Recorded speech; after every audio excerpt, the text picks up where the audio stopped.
Alhamdulillahi haqqa hamdi. Alhamdulillahi hamdan katsiran thayyiban mubarakan fi.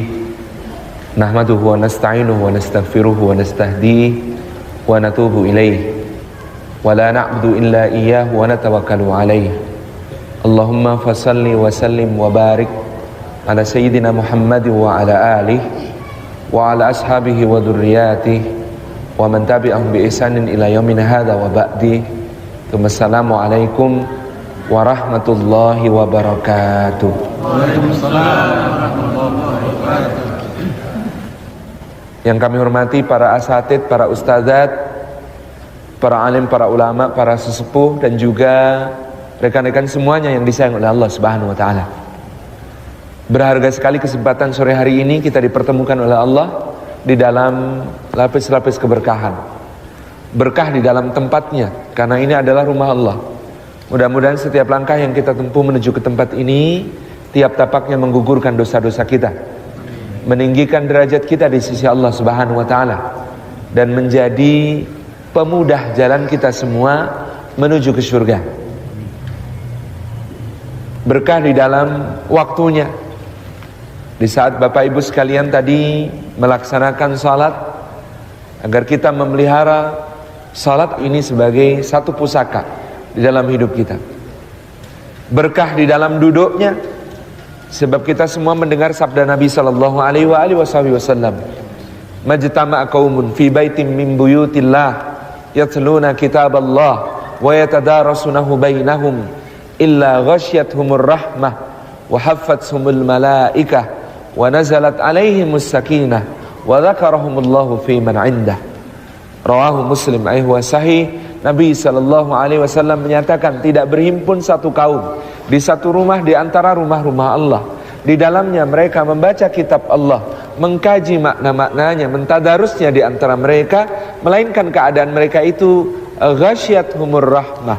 Rahmatnya Allah dicurah-curahkan kepada mereka. Rahmat Allah azza wa jalla menurut Ahlus Sunnah wal Jamaah ada 100 bagian. Yang satu bagian melekat pada sifatnya Ar-Rahman, zat yang maha pengasih dan kasihnya tiada pilih-pilih. Diturunkan ke dunia sejak awal zaman sampai akhirnya, mencukupi untuk seluruh makhluk tanpa kecuali. Berkelimpahan mereka dalam kasih sayang Allah Subhanahu wa ta'ala dan kasih sayang di antara mereka. Yang 99 bagian melekat pada sifatnya Ar-Rahim, zat yang maha penyayang dan sayangnya tiada batas berbilang. Dikhususkan oleh Allah Subhanahu wa taala bagi orang-orang yang beriman dan bertakwa kepadanya. Maka kita berharap banyak duduk seperti ini di masjid Allah, membaca kitab Allah, mengkajinya, kita mendapatkan 100 bagian rahmat Allah itu tanpa kecuali insyaallah. Wa hafatsumul malaika, dan yang kedua duduk seperti ini, Masya Allah, dikatakan oleh Nabi sallallahu alaihi wasallam, malaikat-malaikat menaungkan sayapnya kepada mereka. Karena Allah memiliki malaikat-malaikat, demikian dalam riwayat Imam Ahmad disebutkan, yang jumlahnya lebih banyak daripada malaikat pencatat amal, yang mereka beredar di antara langit dan bumi, yang mereka setiap kali ada majelis zikir dan majelis ilmu di muka bumi, mereka turun untuk menaungkan sayapnya kepada semua orang yang hadir di majelis itu, memohonkan ampunan kepada Allah, memohonkan rahmatnya Allah, memohonkan ridhanya Allah. Sampai ketika majelis itu selesai, maka mereka akan menghadap Allah Subhanahu wa taala, melaporkan nama orang yang sudah dinaunginya, dan tidak akan bergeser dia dari sisi Allah sebelum puas dengan apa yang dijanjikan Allah Subhanahu wa taala kepada orang yang telah dia katakan, nahnu auliya'uhu fid dunya wal akhirah. Ya Allah, kami akan menjadi pembela-pembela orang ini di dunia dan di akhirat.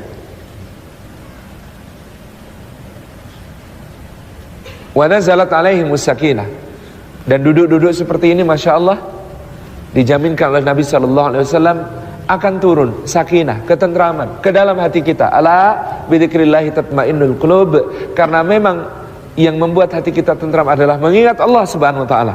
Karena Allah itu lebih besar daripada semua masalah kita. Karena Allah itu lebih besar daripada semua kesedihan kita. Karena Allah itu lebih besar daripada semua kegelisahan kita, ketakutan kita. Karena Allah Subhanahu wa taala yang maha besar, yang kemudian kita senantiasa mengingatnya, menumpukan harapan kepadanya, menumpukan rasa takut kepadanya, menumpukan rasa syukur, rasa cinta kepadanya. Wa nazalat alaihimus sakinah, dan ketentraman adalah kekuatan terbesar yang dianugerahkan Allah kepada hamba-hambanya dalam menghadapi segala keadaan di dalam hidupnya. Rasulullah SAW hanya disertai 300 orang sahabat yang bersenjata seadanya, yang pedang-pedangnya berkarat, yang tameng-tamengnya sudah koyak, yang baju besinya hanya 1 dari 5 orang yang memakai, yang naik untanya 1 dipakai bertiga, yang tombak-tombaknya sudah banyak yang longgar, tidak kencang, yang busur-busurnya banyak yang sudah tidak akurat bidikannya. Menghadapi 1000 pasukan bersenjata lengkap, berbaju besi, dengan tombak, anak panah, tameng-tameng, pedang-pedang, dengan keangkuhan mereka, maka Allah Subhanahu wa taala menurunkan untuk mereka as-sakinah, kekuatan yang membuat mereka dimenangkan oleh Allah Subhanahu wa taala pada yaumul furqan, yaumul taqal jam'an, pada hari itu adalah hari al-furqan, hari di mana Al-Qur'an Karim turun untuk pertama kalinya, sekaligus adalah hari pertemunya 2 pasukan di Badar, dengan peperangan yang jelas menunjukkan betapa agungnya kekuasaan Allah memberikan sakinah kepada orang-orang yang beriman. Dan yang keempat, wa dzakarahumullahu fi man indah, dan Allah Subhanahu wa taala menyebut-nyebut nama kita semua dengan bangga pada makhluk-makhluk mulia yang ada di sisinya, sehingga mudah-mudahan kita ini menjadi orang-orang yang lebih terkenal di langit daripada di bumi. Disebut-sebut oleh Allah di hadapan para malaikatul muqarrabin, disebut di depan Jibril, Mikail, Israfil, dan para malaikat yang mulia semuanya. Disebut-sebut di hadapan Adam, Idris, Nuh, Hud, Salih, Ibrahim, Lut, Ismail, Ishak, Yakub, Yusuf, Ayub, Syuaib, Musa, Harun, Dzulkifli, Daud, Sulaiman, Ilyas, Yunus, Zakaria, Yahya, Isa, Muhammad alaihi wassalatu wassalam. Disebut-sebut di hadapan para siddiqin, di hadapan para syuhada, di hadapan para aulia, di hadapan para salihin, di seluruh penjuru langit. Maka betapa agungnya orang yang lebih terkenal di langit daripada di bumi. Meskipun ada orang-orang yang diuji Allah, dilebihkan ujiannya di dunia dengan kemasyhuran-kemasyhuran. Itu hanya ujian tambahan. Kesejatian dari keagungannya ketika itu adalah kemasyhurannya di langit di sisi Allah Subhanahu wa taala. Maka kadang-kadang kalau cinta sudah turun dari langit ke bumi, ada orang-orang yang cinta buminya baru tumbuh sesudah dia mati. Kadang-kadang kita ini ada tidak kenal seseorang, orang itu meninggal, lalu cerita tentang dia itu baru beredar kemudian. Cerita tentang dia itu baru kemudian tersebar setelah dia meninggal. Lalu orang-orang yang bahkan tidak kenal pun kemudian menjadi cinta kepadanya. Kita dapat ceritanya, belum pernah ketemu, mata kita berlelehan air mata ketika mendengar cerita tentang dia. Masya Allah. Meskipun ada juga orang yang sudah dicintai di dunia, tapi bertambah lagi cinta manusia ketika dia meninggal. Ali Zainal Abidin bin Husain bin Ali bin Abi Thalib, cicit Nabi SAW itu di Madinah, dikenal sebagai Zainul Abidin, sebagai penghias para hamba Allah Subhanahu wa taala, karena kedermawanannya, karena kebajikannya, karena ibadahnya, karena dia as-sajjad, orang yang banyak sujudnya, semua orang tahu tentang kebaikannya. Tetapi begitu dia meninggal, bertambah lagi cinta manusia kepadanya. Kenapa? Karena ketika dia meninggal, orang-orang Madinah itu biasanya menerima di depan rumah mereka itu pada waktu-waktu tertentu ada gandum, ada daging, ada berbagai macam kebutuhan mereka bagi para du'afa di Madinah. Selalu mereka dapatkan. Begitu Ali Zainal Abidin wafat, itu tidak ada lagi. Lalu bersaksilah seseorang yang memandikan jenazahnya, oh ya, kemarin ketika memandikan jenazahnya, aku merasakan di punggungnya ada kapal-kapal. Mungkin itu yang dia selama ini lakukan, mengangkut untuk kita semua, mengantarkan ke pintu-pintu kita makanan untuk kita. Kemudian diperiksalah gudangnya, ternyata betul di situ ada simpanan di mana telah dia bagi-bagi ke dalam berbagai macam paket untuk diantarkan kepada para du'afa. Maka bertambahlah cinta manusia kepadanya. Tabaraka Rahman, Bapak Ibu yang dirahmati oleh Allah Subhanahu wa taala, kita berharap seperti Ibrahim alaihissalam berdoa, waj'alni lisana sidqin fil akhirin. Ya Allah, jadikan aku buah tutur yang baik untuk orang yang datang kemudian. Tidak penting sekarang kita ini seperti apa keadaannya, tetapi betapa pentingnya kelak di sisi Allah Subhanahu wa taala, betapa pentingnya apa yang didoakan orang setelah kematian kita tentang diri kita. Bapak Ibu yang dirahmati Allah, mudah-mudahan taklim seperti ini hidup di negeri kita tercinta Indonesia, karena inilah sumbernya rahmat Allah.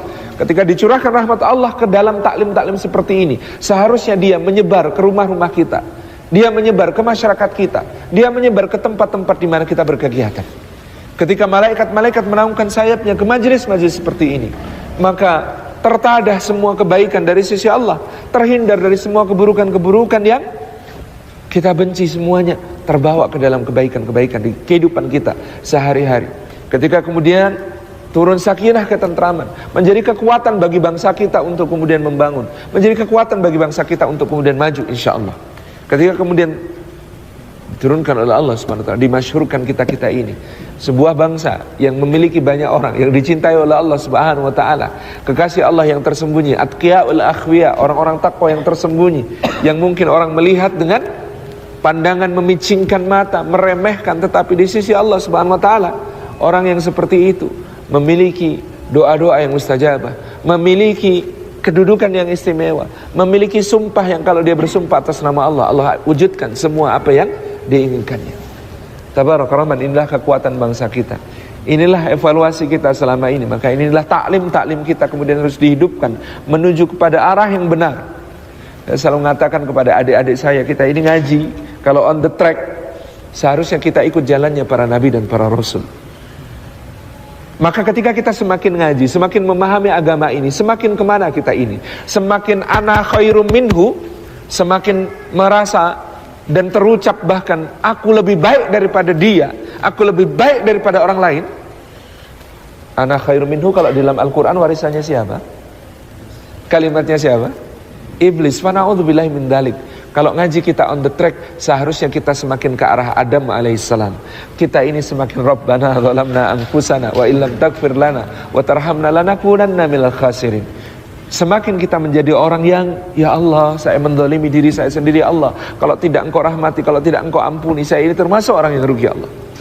Apakah semakin mengaji kita semakin menuju ke arah innama utituhu ala ilmin indi, sesungguhnya aku diberi semua karunia ini karena ilmu yang ada padaku, menuju kepada kesombongan semacam itu. Kalimatnya siapa? Qarun, bukan Musa. Kalau Musa kalimatnya Rabbi inni lima anzalta ilayya min khairin faqir, ya Allah, sungguh aku terhadap karunia apapun, kebaikan apapun di sisimu, aku ini sangat fakir, aku ini sangat memerlukan. Bukan semakin membuat kita mengatakan anal azizul karim, aku orang perkasa lagi mulia, yang merupakan kalimatnya Abu Jahal, sehingga nanti di akhirat dia dikatakan kepadanya, dzuk innaka antal azizul hakim, rasakan siksa ini engkau wahai orang yang perkasa, orang yang mulia. Tidak, tetapi kita ini adalah seorang yang meneladani Muhammad sallallahu alaihi wasallam, yang mengatakan kepada Rabbnya azza wa jalla setelah dia berdakwah di Taif, disakiti, diusir sedemikian rupa, lalu dia mengatakan, Allahumma inni asku ilaika dha'fa quwwati wa qillata hilati, ya Allah, aku adukan kepadamu lemahnya kekuatanku, sedikitnya daya upayaku. Seorang yang begitu tawaduk kepada Rabbnya azza wa jalla. Bapak Ibu yang dirahmati oleh Allah subhanahu wa ta'ala, kita sekarang insyaallah akan berbicara tentang para pemuda ini. Dan Al-Quranul Karim memberikan kepada kita satu pengarahan yang sangat indah tentang kepemudaan ini. Ada satu kisah yang Allah Subhanahu wa taala menyatakannya kepada Rasulullah Muhammad sallallahu alaihi wasallam. Nahnu naqussu 'alaika naba'ahum bil haqq. Wahai Muhammad, kami ceritakan kepadamu cerita mereka ini dengan kebenaran. Cerita ini, kata Allah Subhanahu wa taala, kami ceritakan kepadamu dengan sangat serius. Kami ceritakan kepadamu dengan kebenaran. Kami ceritakan kepadamu dengan penekanan yang sangat besar, sehingga Rasulullah sallallahu alaihi wasallam pun mengamanahkan kepada umatnya untuk membaca kisah ini di setiap yaumul jumu'ah, sehingga dia cerita ini menjadi, kata Nabi sallallahu alaihi wasallam, cahaya di antara dua Jumat. Seakan-akan Allah hendak memberi taujih kepada kita. Surah ini, Suratul Kahfi, adalah cahaya di setiap pekan yang harus kita baca untuk menjadi panduan kita di dalam berkehidupan. Dan panduan itu dimulai dengan kisah orang-orang muda. Nahnu naqussu 'alaika naba'ahum bil haqq. Kami ceritakan kepadamu, wahai Muhammad, cerita tentang para pemuda ini, cerita dengan cerita yang sangat serius, cerita kebenaran. Kenapa para pemuda ini ceritanya istimewa? Kita akan urutkan kalimat-kalimat berikutnya, indah sekali dari Allah Subhanahu wa taala. 1, innahum fityatun. Mereka itu diceritakan dengan istimewa karena mereka para pemuda. Karena mereka adalah para pemuda. Muda itu istimewa. Muda itu artinya masih hijau. Kalau masih hijau berarti masih produktif. Kalau masih hijau berarti dia menjadi sumber kehidupan sepenuh bumi ini. Zat yang paling produktif di bumi ini, yang menghasilkan energi untuk makhluk hidup, namanya klorofil. Warnanya hijau. Karena hijau itu masih tumbuh.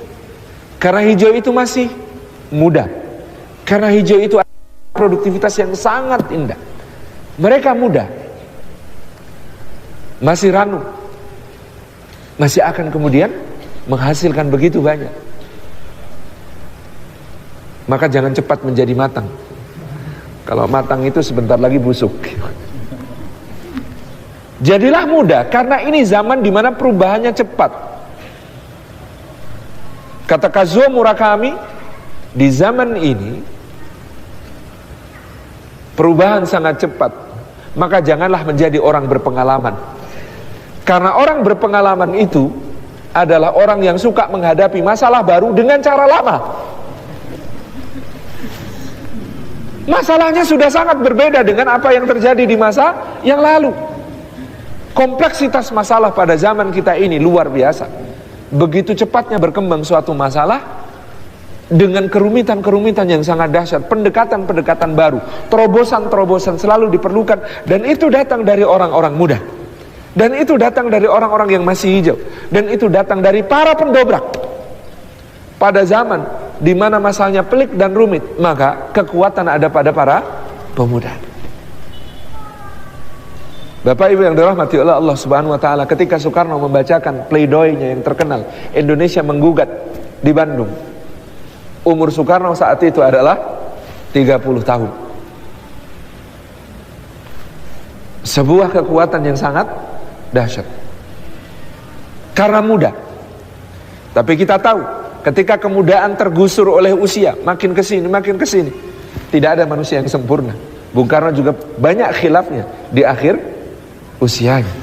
Ketika beliau menerima dengan bangga gelar presiden seumur hidup, paduka yang mulia, waliul amri ad-daruri bisyauka. Kalau sudah tua begitu, Pak, tidak lagi tumbuh berkembang. Tapi ketika masih muda, seluruh negeri ini menumpukan harapan ke pundaknya. Tabarakar Rahman, gagasan-gagasannya adalah gagasan orang muda. Tadi sudah disebutkan oleh Kanda Ketua kami, Masya Allah, yang namanya Pancasila itu ahistoris kalau ditabrak-tabrakkan dengan Islam. Ahistoris sekali. Dalam pidato 1 Juni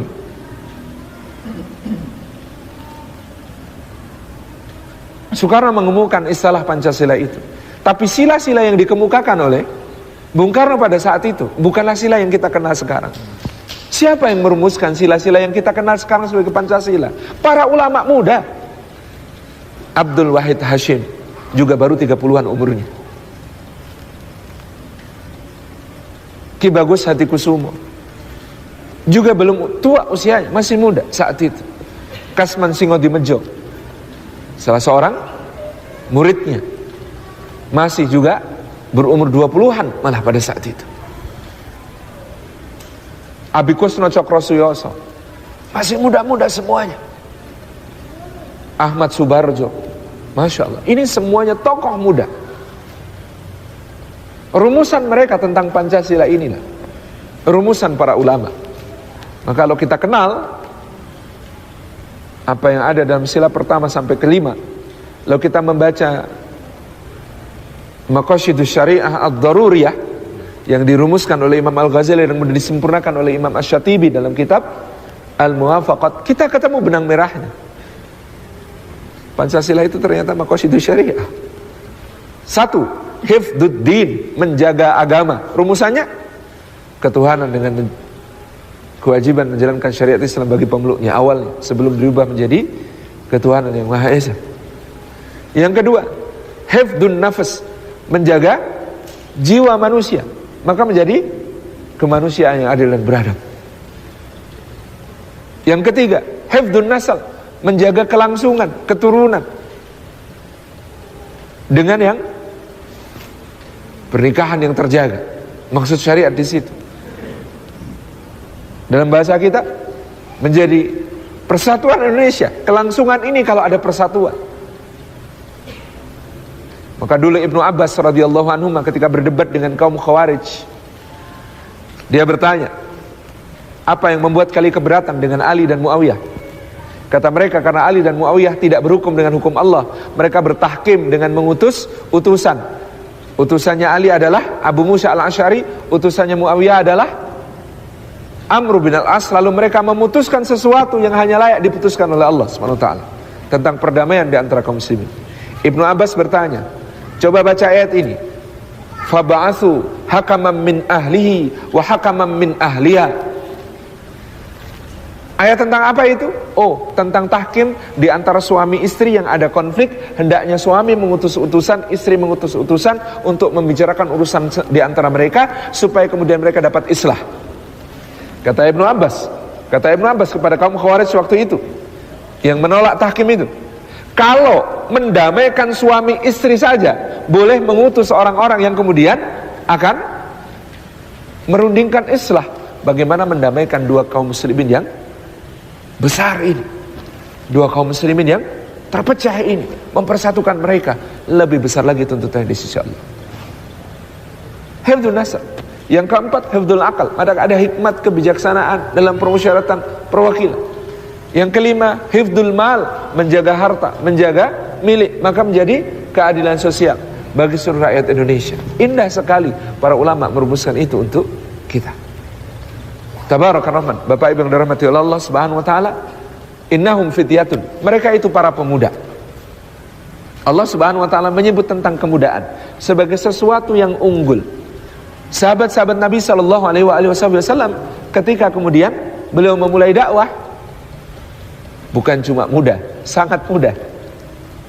Abu Bakar As-Siddiq memang sudah berusia 37 tahun ketika kemudian menyatakan diri masuk Islam dan menyerahkan 40.000 dirham ke pangkuan Rasulullah SAW untuk perjuangan. Tapi di sisi Abu Bakar ada Ali bin Abi Thalib, umurnya berapa? 8. Di dekat mereka ada siapa?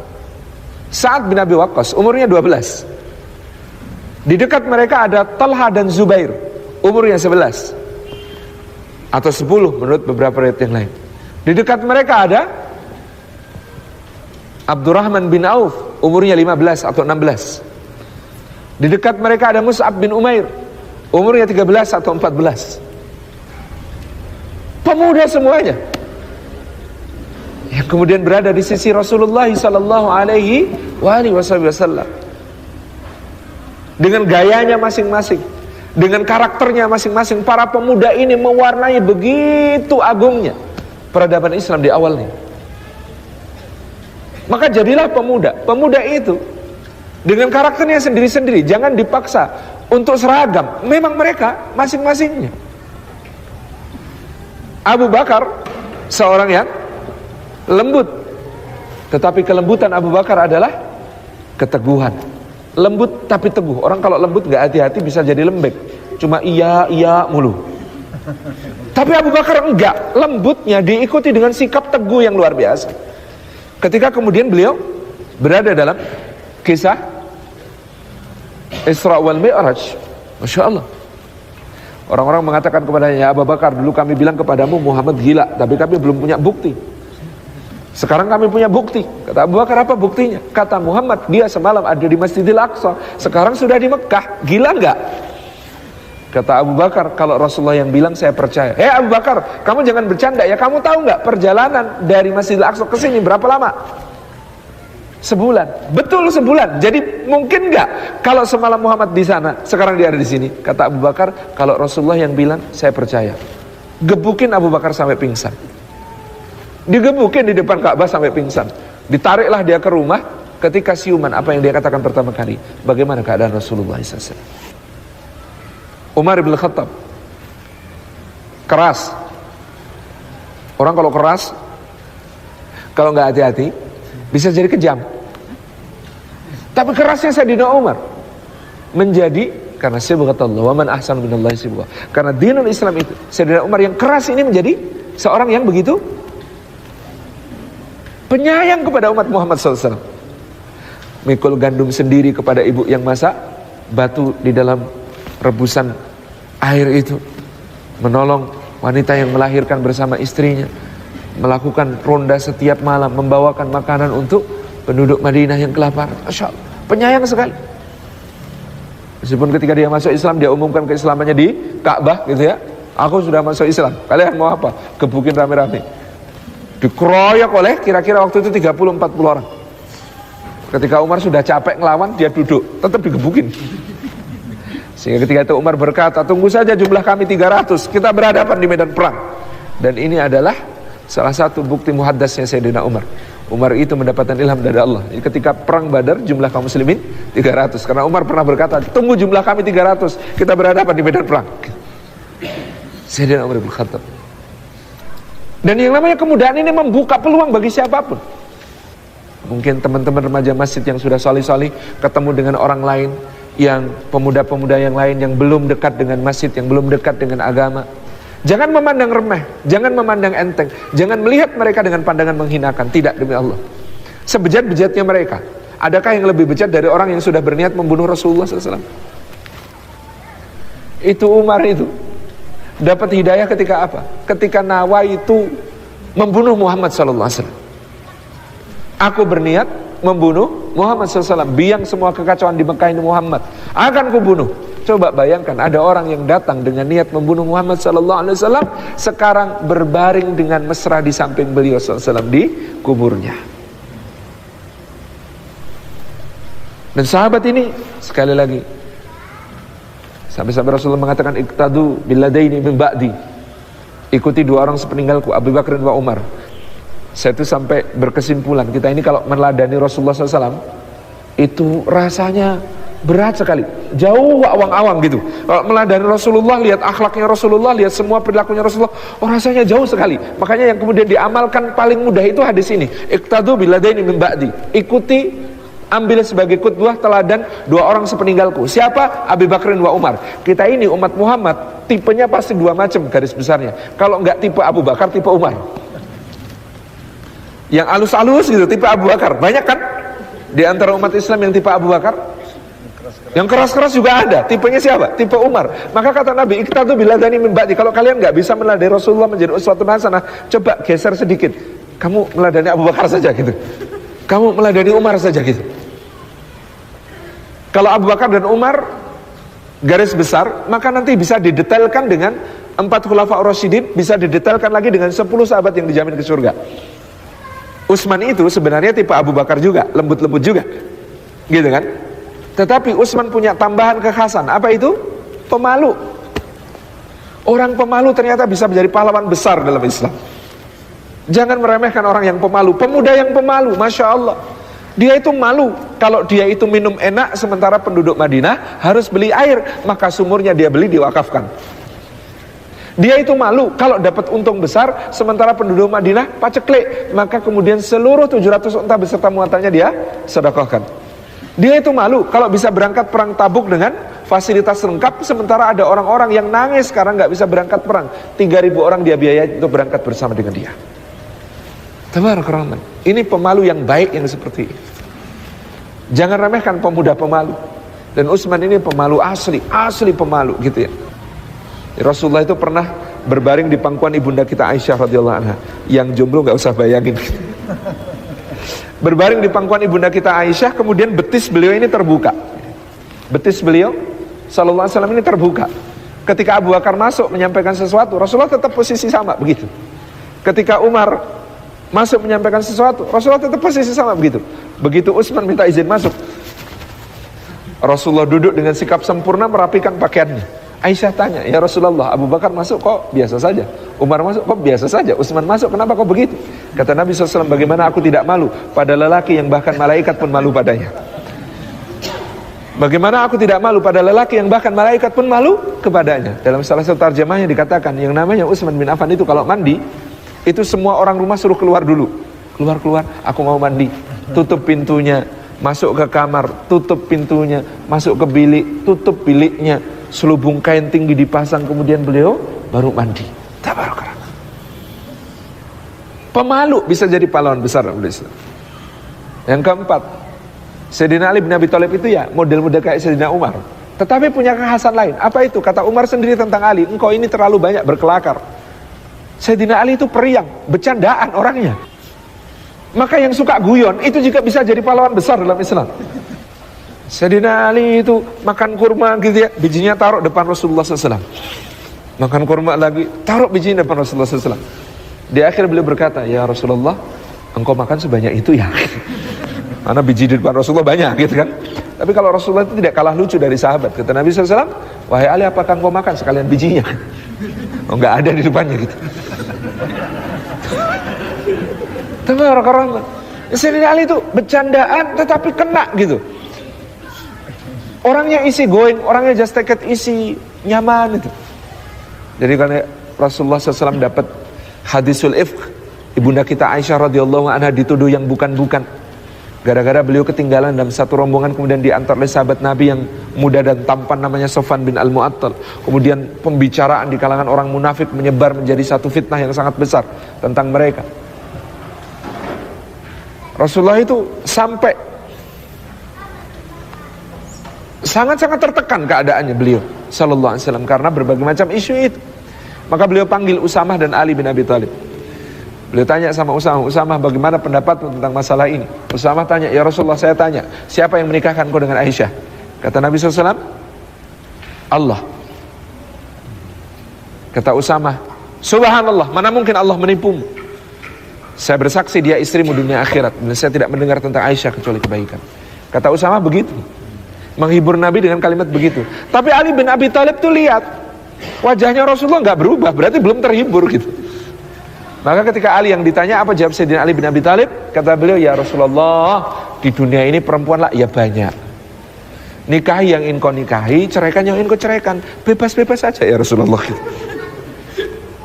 Karena cara berpikirnya adalah enteng ya Rasulullah, jangan terlalu dipikirkan, ini umat nunggu engkau mikirin masalah itu nggak selesai-selesai gitu. Ali begitu. Ketika jadi khalifah ada orang Khawarij yang jelas memang orang Khawarij ini pengacau gitu ya.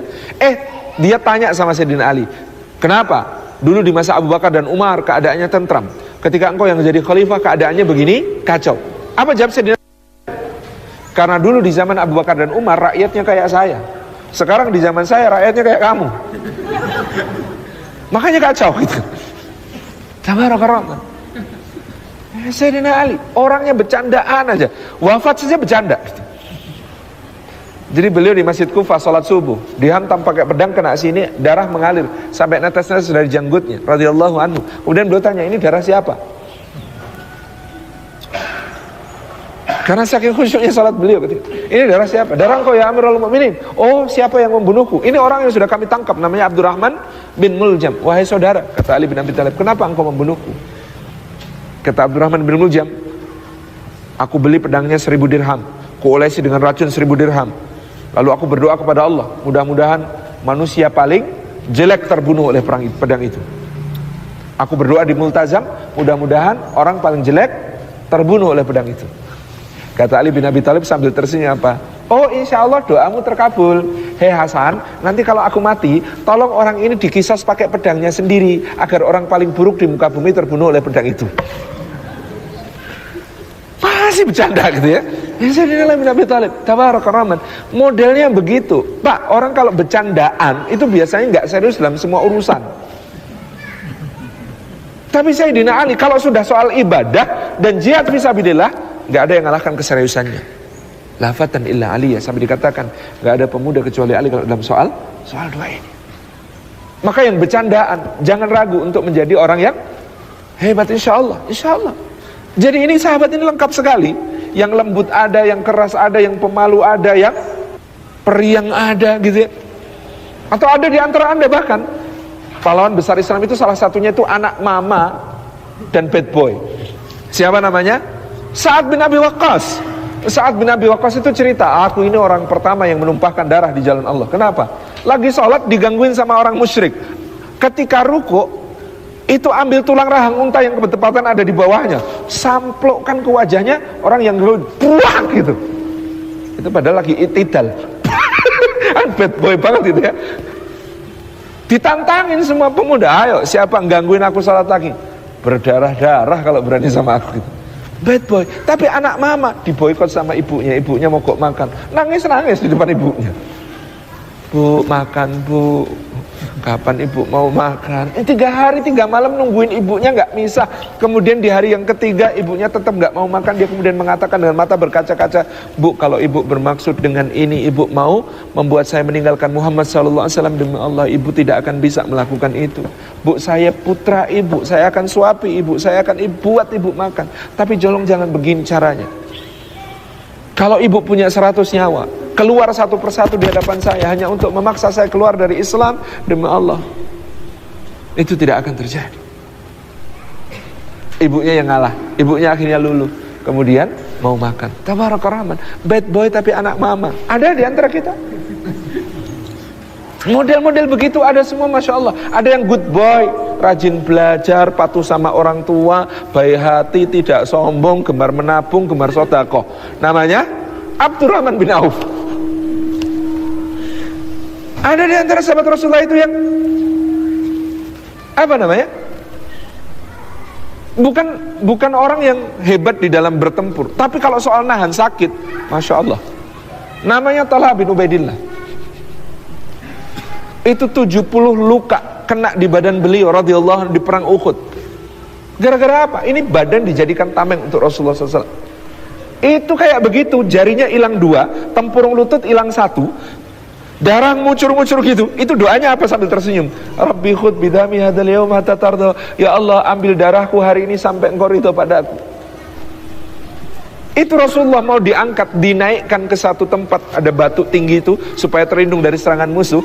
Itu dinaikkan berulang kali, Rasulullah itu kepelarah turun karena licin sekali batunya dan beliau juga dalam keadaan terluka sallallahu alaihi wasallam. Lihat itu, Talha nggak tega. Itu badan sudah 70 luka, nggak rupa manusia lagi, sudah penuh luka begitu. Itu dia rebahkan badannya di bawah batu, kemudian dia mengatakan kepada Rasulullah, ya Rasulullah, naik atas ke batu, tumpuan pakai badan saya ya Rasulullah. Rasulullah nangis, kemudian mengatakan, aujabat Talha, Talha wajib masuk surga, Talha wajib masuk surga. Masuk surga kok wajib? Tabarakallah. Ada orang yang sangat tangkas seperti Zubair bin Al-Awwam. Zubair itu, gitu ya, kalau kemudian bertarung dengan pedang, dia bisa loncat dari kudanya ke kuda musuh. Tabarakallah. Yang lincah-lincah juga ada tempatnya. Inilah pemuda, semuanya dengan kekuatannya, dengan pesonanya masing-masing. Di antara 10 sahabat yang dijamin ke surga itu, ada 1 yang ceritanya hanya muncul 2 kali dalam sirah. Saking pendiam dan low profile-nya. Namanya Sa'id bin Zaid. Yang namanya Sa'id bin Zaid itu, cerita pertama muncul kapan? Jadi pelengkap penderita kisah masuk Islamnya Umar. Yaitu, dia itu kan adik iparnya Umar, suami Fatimah binti Al-Khattab. Ketika Umar mendengar adiknya sudah masuk Islam, dia murka, masuk ke rumah adiknya, brak, yang bukakan pintu Sa'id bin Zaid, digampar sama Umar, pipinya pecah, jatuh langsar. Cerita pertama tentang Sa'id bin Zaid. Cuma itu. Tetapi ini sahabat yang dijamin masuk surga, pahlawan besar Islam, dijamin masuk surga. Ceritanya jadi pelengkap penderita, low profile. Nggak ada ceritanya Sa'id bin Zaid ngapain pas perang Badar, nggak ada ceritanya. Sa'id bin Zaid pas perang Uhud ngapain, nggak ada ceritanya. Sa'id bin Zaid pas perang Khandaq ngapain, nggak ada ceritanya. Sa'id bin Zaid pas perang Khaybar ngapain, pas Fatu Kampah, nggak ada ceritanya. Saking low profile-nya. Pemalu. Bukan cuma pemalu, ini low profile gitu ya. Benar-benar nggak ingin menunjukkan diri. Cerita kedua cuma cerita di pengadilan. Apa itu cerita di pengadilan? Dia bersengketa dengan seorang wanita tentang soal tanah, karena wanita itu menggeser patok batas tanah. Kemudian dia berdoa, ya Allah, kalau wanita ini jujur, muliakan dia. Kalau dia kemudian curang kepada saya, maka engkau lebih pantas untuk menghukumnya. Apa yang terjadi? Wanita itu pulang dipatok ular. Selesai. Gak ada cerita yang lain. Maka dari itu, Masya Allah, semua potensi yang selalu mengatakan kemudaan ini harus dibawa ke dalam dakwah. Saya selalu ditanya, memangnya yang muda-muda?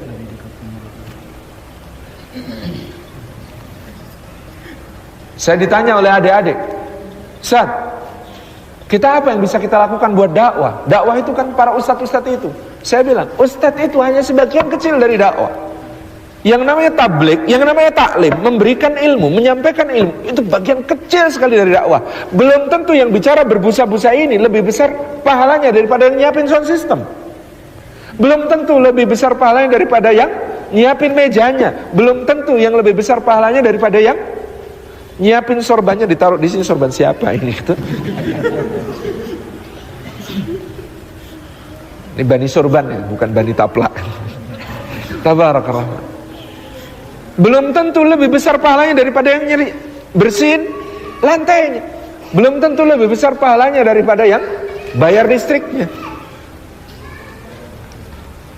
Masya Allah, semua yang bisa kita hadirkan untuk dakwah, potensi yang ada pada kita, silakan dharma baktikan untuk dakwah. Dakwah ini memanggil semuanya. Hobi Anda untuk dakwah. Ada yang tanya, masa hobi untuk dakwah, Ustaz? Iya, hobi itu untuk dakwah. Loh, saya hobinya masa bisa untuk dakwah? Bisa. Yakin Ustaz? Yakin. Apa hobinya? Saya tanya. Saya hobinya kebut-kebutan pakai motor. Saya bilang cocok. Dakwah sangat membutuhkan orang yang pintar kebut-kebutan pakai motor. Buat apa Ustaz? Jadi si transportasi jemput ustadz-ustadz yang sering telat ngisi kajian.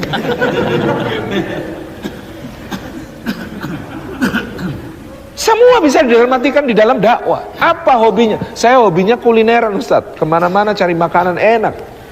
Bagus, sekarang jadi referensinya si konsumsi. Cari makanan yang enak untuk konsumsi kajian, untuk buka bersama, untuk iftarnya orang. Itu ya, referensinya kamu. Oh gitu Ustaz. Saya hobinya jalan-jalan Ustaz. Bagus. Nanti kalau ada tadabbur alam, ada rihlah, ada mukhayyam, ada acara-acara keluar, kamu yang bagian survei dan perizinan. Saya hobinya game online Ustaz. Bagus gitu ya. Kita bikin nanti di halaman masjid lomba game online, pasang komputer lain di situ gitu ya. Semuanya tersambung, kemudian kita bikin lomba gitu ya. Lomba game online tingkat Kota Kupang, nanti dipilih salah satu gamenya apa gitu ya. Dulu kalau di Jogja anak-anak pakai Counter Strike zaman-zaman dulu gitu ya. Itu kalau nembak harus teriak Bismillah. Nanti kalau kena kemudian Innalillah. Kalau mendaki nanti bilang Allahu Akbar. Kalau turun nanti menjadi bilang Subhanallah gitu ya. Nah, ini lomba game online apa lomba zikir gitu kan. Semua bisa. Yang suka desain grafis apalagi. Itu publikasi-publikasi kajian itu ya. Harus lebih indah dan lebih menarik daripada publikasi konser, publikasi acara maksiat apalagi gitu. Masa acara maksiat publikasinya desainnya tuh cantik banget gitu ya.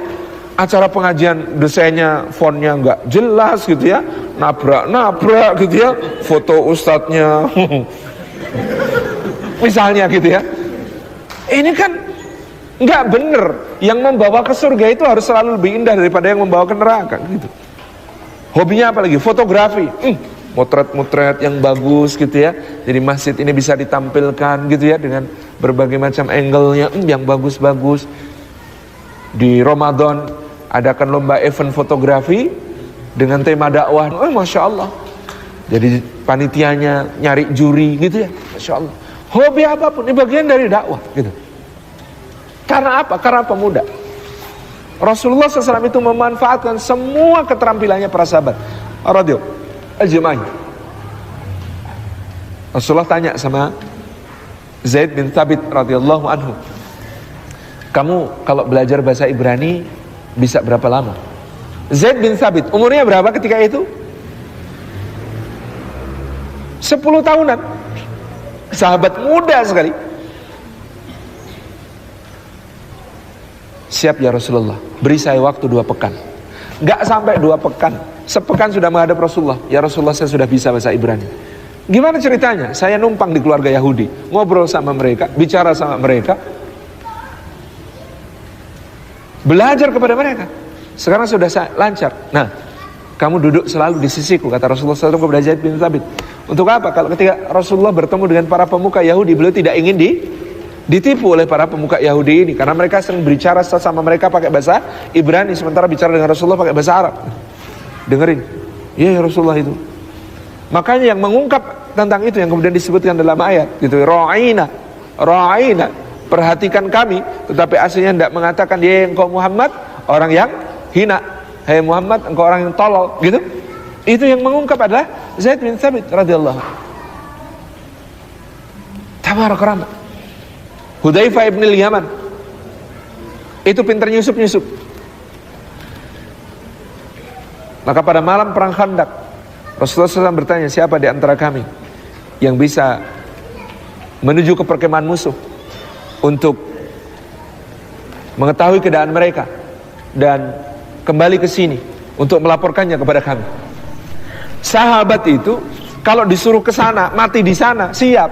Tapi disuruh ke sana terus harus selamat, kembali ke sini mengabarkan, itu lebih berat gitu. Mendingan disuruh ke sana, mati di sana, seneng gitu. Tapi ini disuruh ke sana, tapi harus bisa balik gitu. Nggak ada yang kemudian ngacung. Ya Rasulullah kalau disuruh ke sana aja, nggak usah suruh balik, insya Allah siap. Kalau disuruh ke sana terus suruh balik, ini loh yang susah gitu. Akhirnya Rasulullah mana Hudzaifah? Sini ya Rasulullah. Berangkat, jalan Hudzaifah, mengendap-endap terus gitu. Ternyata ketika itu Abu Sufyan sedang mengumpulkan para pemuka Quraisy. Abu Sufyan pidato, hendaklah setiap kalian mengetahui siapa yang ada di sampingnya. Begitu Abu Sufyan bilang begitu, Hudzaifah langsung tanya, kamu siapa? Kamu siapa? Sebelum ditanya duluan. Kamu siapa? Kamu siapa? Oh aman, kalau gitu kita teman semuanya gitu kan. Hudzaifah cerita, ketika itu aku mendengarkan Abu Sufyan bicara, dia hanya satu tombak di depanku. Kalau aku mau mencari muka di hadapan Rasulullah SAW, berjasa di depan kaum muslimin, jadi pahlawan di kalangan kaum muslimin, plus selesai Abu Sufyan, aku bisa pulang kepada Rasulullah, bawa pulang kepala Abu Sufyan. Tapi itu tidak ada dalam perintah, kata Hudzaifah. Perintahku hanyalah perhatikan keadaan mereka, lapor. Masya Allah, disiplinnya luar biasa. Ada yang pintar nyusup-nyusup gitu, kayak Hudzaifah. Masya Allah. Jadi inilah dakwah, mengundang semua potensinya para pemuda, mengundang potensinya semua orang muda ini. Innahum fityatun, mereka itu adalah para pemuda. Generasi Islam yang membawa awal ini adalah para pemuda. Masya Allah. Kadang-kadang untuk menjadi pemuda ini, untuk menjadi orang hebat gitu ya, itu perlu dipaksa. Ada juga yang perlu dididik secara intens. Muhammad Al-Fatih itu membebaskan Konstantinopel di usia 22 tahun. Karena apa? Sejak kecil sama gurunya Syekh Samsudin itu diajak naik ke atas ke pegunungan Bursa, kemudian melihat ke kota Konstantinopel yang ada di seberang. Kemudian sama gurunya dikatakan, itu jatahmu nak, itu jatahmu nak, itu jatahmu nak. Sejak kecil dibilangin begitu, itu jatahmu nak, jatahmu nak. Tapi ada yang kemudian untuk jadi pahlawan itu perlu dipaksa. Kita kalau baca biografinya Salahuddin Al-Ayyubi, Masya Allah, waktu muda itu kayak apa? Waktu muda itu pemuda flamboyan, sukanya bersyair-syair, mengagumi bunga, jalan-jalan, naik kuda, itu ya, merawat kuda. Perang. Kata Salahuddin Al-Ayyubi, lihat darah muncrat itu, aku bisa nggak tidur sepekan. Waktu Salahuddin Al-Ayyubi muda itu, dia mengatakan, aku lihat darah muncrat sekali itu bisa nggak tidur seminggu. Kepikiran. Apa yang kemudian terjadi? Sama pamannya, tarik bawa ke Mesir. Ayo ikut, ngapain? Perang. Nggak mau, perang, ayo ikut. Dipaksa, dibelenggu, diajak pamannya ke medan perang itu. Kemudian apa yang terjadi? Ini paman ini tahu cara, namanya Asaduddin Syirkuh pamannya ini. Ini tahu cara, ini anak ini harus diterjunkan ke medan perang betul. Akhirnya dimasukkan ke kerangkeng. Salahuddin muda ini dia dimasukkan ke kerangkeng, dibekali senjata lengkap di dalam kerangkeng itu. Tapi di kerangkeng gitu ya. Kemudian kerangkengnya dibawa ke tengah musuh. Brek, dijatuhkan, prajurit yang bawa lari. Jadi Salahuddinnya di tengah musuh gitu. Baru sejak saat itu kemudian menjadi seorang pemberani, dipaksa betul. Tabarakallah, seorang pembebas Masjidil Aqsa seperti Salahuddin Al-Ayyubi ini ceritanya sampai sebegini. Dalam Hakadha Dhaharu Jilu Salahuddin wa Hakadha Adatul Quds, karya Dr. Majid Irsan Al-Kilani, sebuah disertasi di Universitas Al-Azhar, diungkapkan ini. Ini kalau kita ceritakan masa muda Salahuddin Ayyubi ini, dulu para ulama berdebat, ini masa mudanya perlu diceritakan apa enggak ini? Malu-maluin gitu. Di biografinya Salahuddin Ayyubi itu sampai diperdebatkan, ini masa mudanya perlu diceritain apa enggak ya? Malu-maluin gitu. Nah, justru kata Dr. Majid Irsan Al-Kilani, dengan kita ceritakan, kita bisa ceritakan kepada para pemuda, keadaanmu kayak apa sekarang, kamu itu bisa jadi pahlawan besar. Itu loh, itu anak muda kerjaannya cuma mengagumi bunga, bikin syair. Kan kalau sekarang anak muda alay gitu. Enggak jelas banget masa mudanya gitu, tapi Allah Subhanahu wa taala rubah. Allah Subhanahu wa taala jadikan dia seorang pahlawan besar. Gitu ya. Innahum fityatun, karena Anda masih muda, Anda masih punya potensi, diasah-asah. Keluar dari zona nyaman, coba hal-hal baru, berpetualang.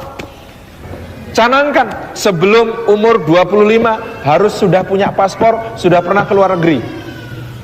Berpetualang, cari daerah baru. Innahum fityatun, inilah para pemuda. Punya jiwa muda, mencoba hal baru, menginginkan hal baru, melihat hal baru, pengen melihat seluruh dunia. Saya keluar negeri pertama, rekan-rekan pemuda yang dirahmati Allah, itu tahun 2006. Berarti sekarang udah tua ya.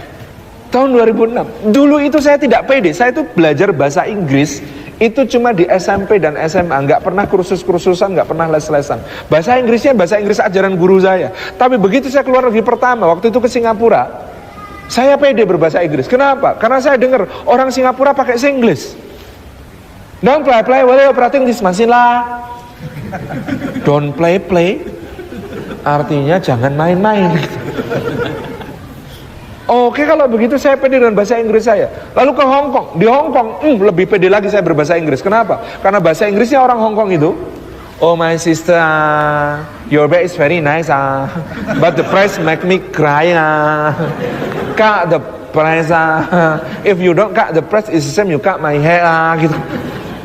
Oke, berarti saya harus semakin pede dengan bahasa saya. Ayo keluar negeri, capek hal baru, gitu ya. Masya Allah. Mas, Anda tahu tidak?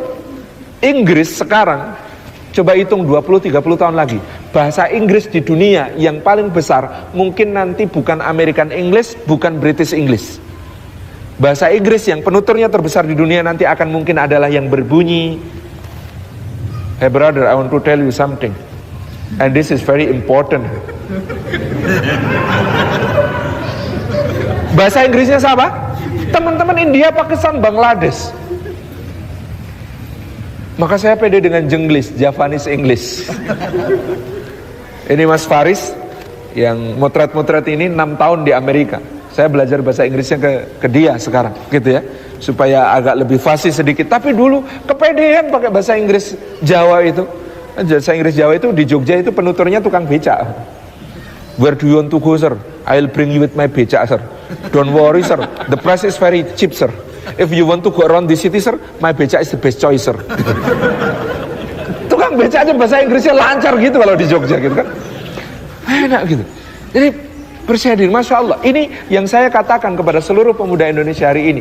Sekarang tanamkan visi internasionalnya. Tanamkan visi internasionalnya. Dunia itu menunggu Muslim Indonesia berkiprah. Dunia menunggu. Saya serius mengatakan begini. Kenapa?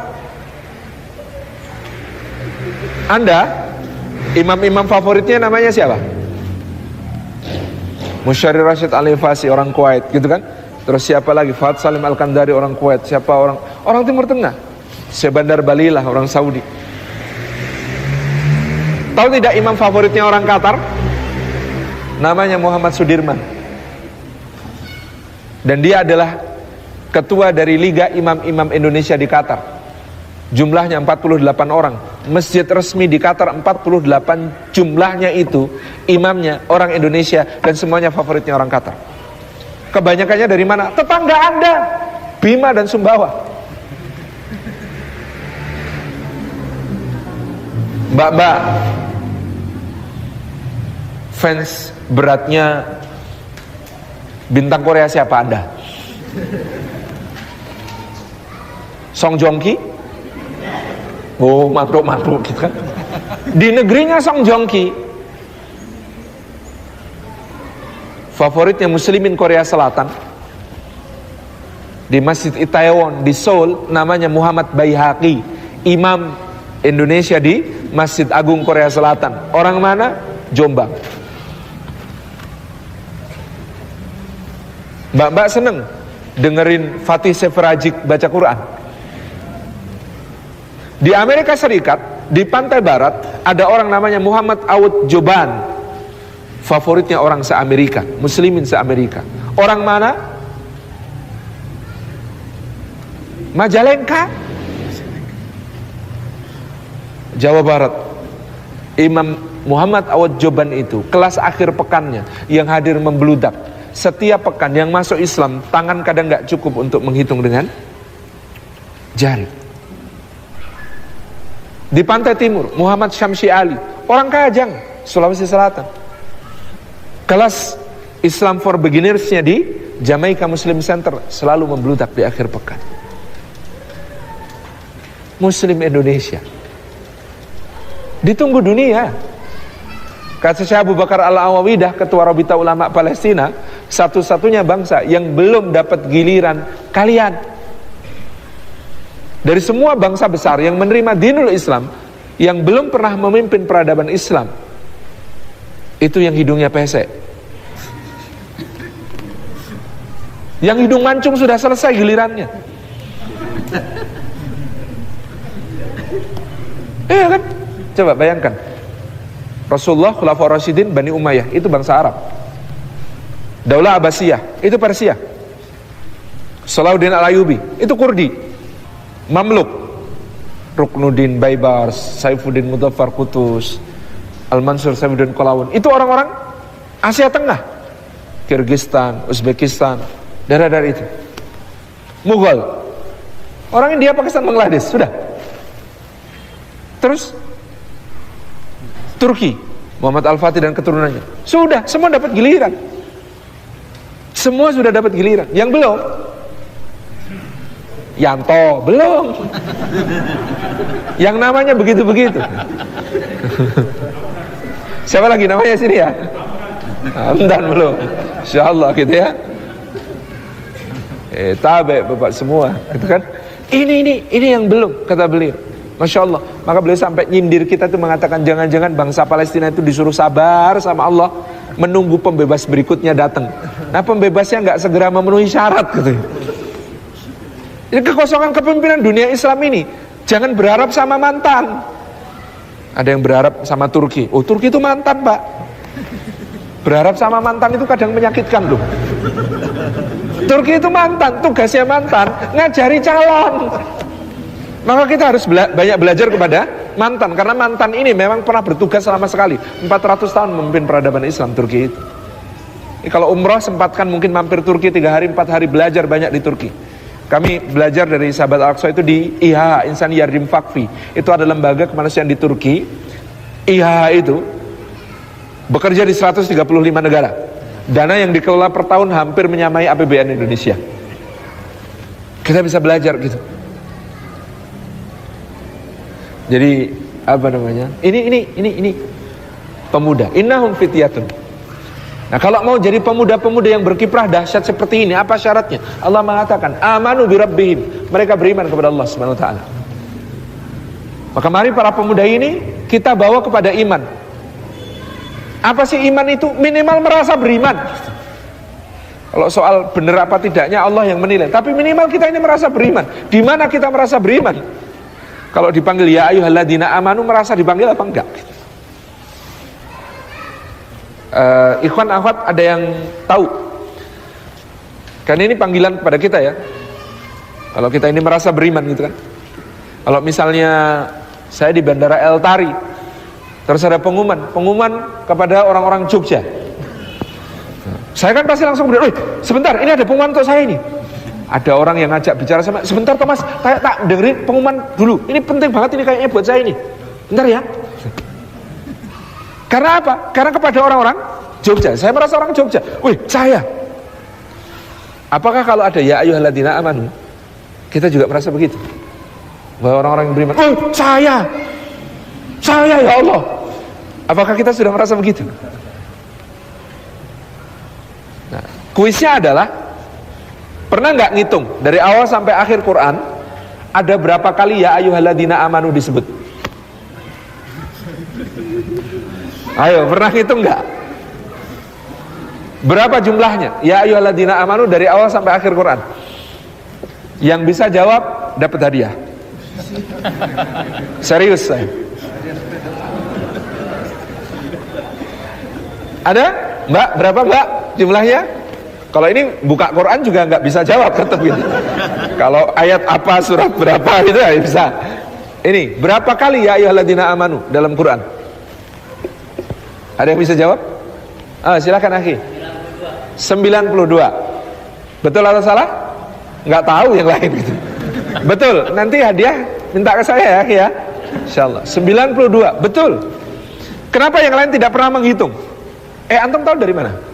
Dari Ustaz. Ini ngintip ceramah sebelumnya ini.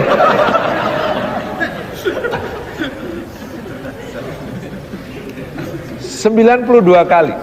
Kenapa saya tahu Pak? Saya juga nggak ngitung. Karena ada kitabnya Syekh Abu Bakar Jabir Al-Jazairi, judulnya Nidaatur Rahman li Ahlil Iman. Panggilan-panggilan Allah yang Maha Pengasih kepada orang-orang yang beriman. Saya ngaji kitab itu dulu.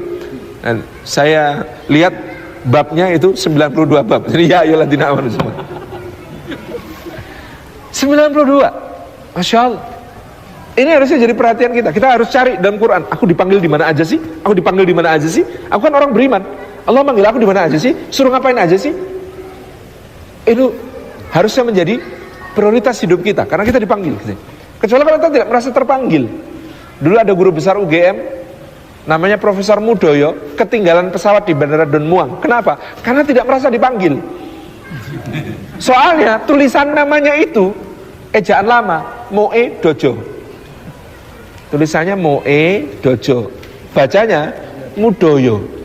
Mudoyo. Nah dia itu di Bandara Don Muang santai banget, baca buku, masuk toko buku, ngobrol sama orang gitu ya. Padahal sudah dipanggil berulang kali. Attention, last call for Mr. Moe Dojo. Dia nggak merasa terpanggil. Kenapa? Bukan nama saya itu. Namanya Mudoyo. Begitu dia tanya ke konter, kok saya nggak dipanggil-panggil gitu. Penerbangan saya kapan terbangnya? Loh, Bapak siapa namanya? Mudoyo. Mana boarding pass-nya ditunjukkan? Loh, sudah terbang. Karena dipanggil-panggil nggak ada Moe Dojo, Moe Dojo. Kenapa? Karena tidak merasa terpanggil. Orang kalau tidak merasa terpanggil ketinggalan. Ya ayyuhalladzina amanu, maka benar anak-anak kita dulu bercandaan gitu ya. Wahai orang-orang yang beriman, yang tidak beriman tidak hai. Hai orang-orang yang beriman, yang tidak beriman tidak hai. Kan kita ini kalau ada yang bilang hai gitu ya, kan kita harusnya jawab hai gitu. Masya Allah ya. Amanu birabbihim. Maka ini kunci kekuatan kita para pemuda adalah untuk berkiprah besar seperti tadi, seperti Sa'ad bin Abi Waqqas, seperti Abdurrahman bin Auf, seperti Utsman bin Affan, seperti Ali bin Abi Thalib, seperti Abu Bakar As-Siddiq, seperti Umar bin Khattab, adalah dengan beriman. Kunci pertamanya adalah iman kepada Allah Subhanahu wa taala. Pemuda itu keyakinannya yang menonjol. Kalau orang tua itu sering ragu-ragu. Tapi pemuda kalau sudah yakin, yakin beneran. Enggak peduli, yakin pakai qaf. Pemuda gitu. Kalau orang tua itu kan pertimbangannya banyak ya. Makanya kenapa para tokoh Quraisy itu jarang yang masuk Islam? Kebanyakan pertimbangan. Kebanyakan mikir gitu. Kalau ikut Muhammad dapat apa ya? Kalau ikut Muhammad kehilangan apa ya? Gitu, mikir, kebanyakan mikir, telat Pak. Akhirnya tahu-tahu perang Badar, tahu-tahu mate di perang Badar. Selesai kafir. Karena apa? Kebanyakan mikir. Pemuda enggak. Apa ya Rasulullah? Begini. Yakin ya Rasulullah. Saya yakin ya Rasulullah. Saya percaya ya Rasulullah. Bener itu ya Rasulullah. Semangat pemuda gitu ya. Amanu birabbihim. Semua yang datang dari Allah saya yakin. Semua yang datang dari Allah saya percaya. Semua yang datang dari Allah pasti baik, pasti benar. Semua perintah Allah kebaikannya untuk saya. Semua larangan Allah karena Allah tidak ingin saya jatuh ke dalam keburukan. Yakin. Ini pemuda. Amanu bi rabbihim wazidnahum huda. Kata Allah, keistimewaan ketiganya, sudah muda, beriman oleh Allah Subhanahu wa taala, selalu diberi bimbingan, petunjuk, ditambahkan huda kepada mereka. Karena apa? Karena mereka juga haus petunjuk. Ya Allah, ini terus gimana lagi ya Allah? Ihdinas siratal mustaqim. Ya Allah, tunjukkan kepada kami jalan yang lurus ya Allah.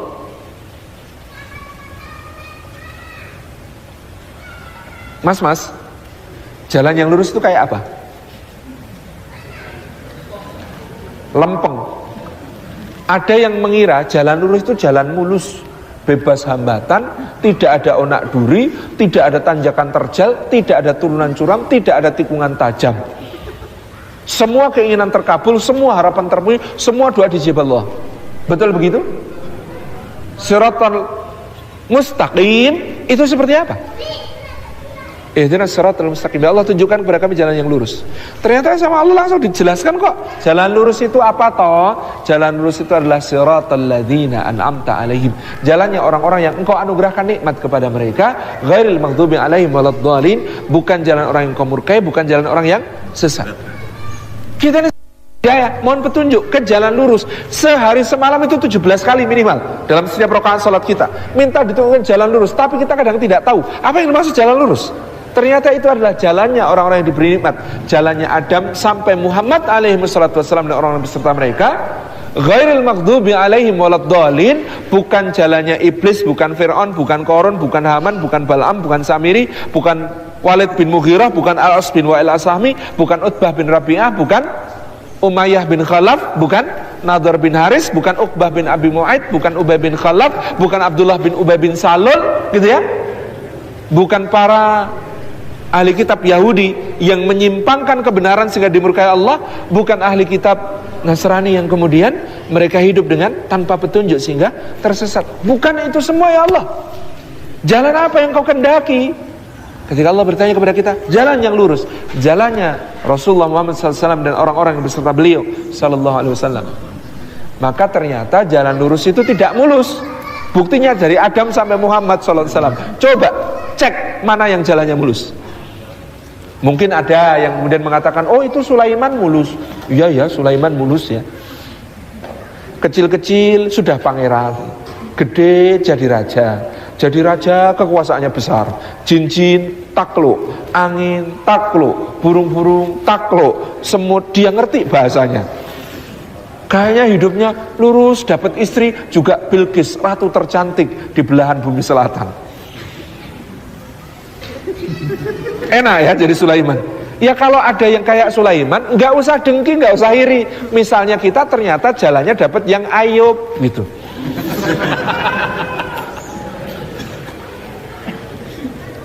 Hari ini bangkrut, ladangnya musnah, besok ternaknya mati, hari berikutnya anak-anaknya meninggal, hari berikutnya sakit, bersin keluar darah, gitu ya. Ketika badan gatal digaruk terkelupas sampai ke tulang. Subhanallah.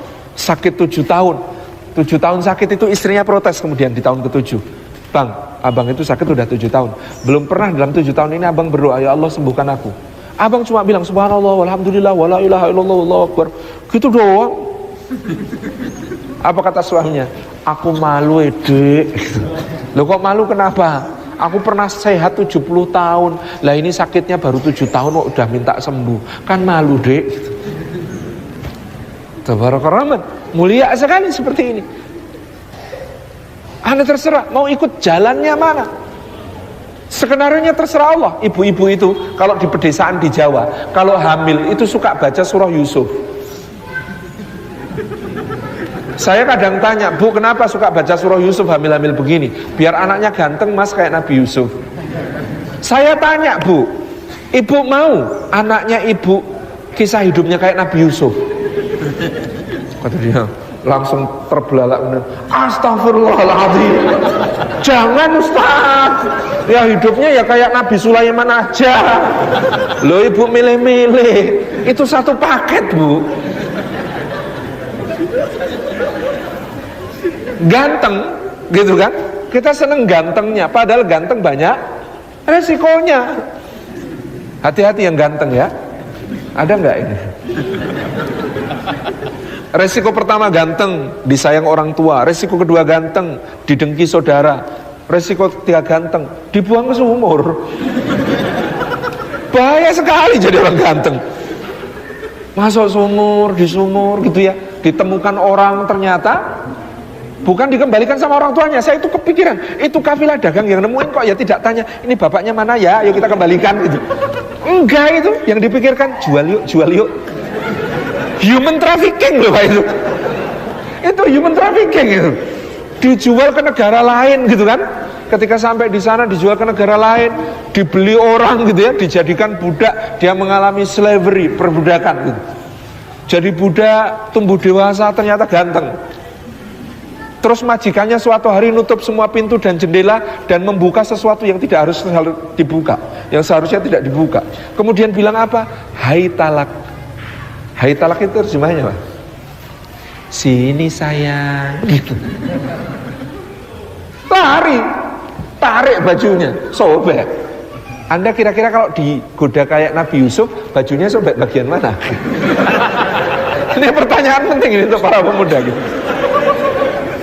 Kalau Yusuf sobek belakang karena melarikan diri gitu. Nah, kita sobek di mana? Kata teman saya, kalau saya sobek samping. Kok bisa sobek samping? Karena saya tidak sesoleh yang sobek belakang, tapi insya Allah juga tidak sebejat yang sobek depan. Tengah-tengah gitu. Tapi teman saya ada yang lebih cerdas. Kata dia, kalau saya nggak sobek sama sekali. Kok bisa? Tak copot dulu. Parah. Baik. Jadi coba perhatikan, ini jalannya jalan perjuangan. Maka kalau jadi orang ganteng itu harus bisa hidup di mana saja. Bisa hidup di rumah, bisa hidup di sumur, bisa hidup di perjalanan, bisa hidup di istana sebagai budak, bisa hidup di dalam penjara, bisa hidup di dalam istana jadi menteri. Orang ganteng mah gitu. Tabarakallah gitu ya. Ini jalan hidup berliku-liku, tapi Allah menyebutnya nahnu naqussu 'alaika ahsanal qasas. Kami ceritakan kepadamu sebaik-baik cerita. Jadi sebaik-baik cerita itu cerita yang berliku-liku. Kalau nggak berliku-liku, Anda bukan laki-laki. Kenapa hidupnya bisa berliku-liku? Karena berjuang, berpetualang. Jadi kalau di sini terus insya Allah nggak berliku-liku. Kalau nggak mau berjuang, hidupnya nggak akan berliku-liku. Maka harus berjuang supaya hidup ini berharga di sisi Allah Subhanahu wa taala. Amanu bi rabbihim wa zidnahum huda wa rabatna ala qulubihim.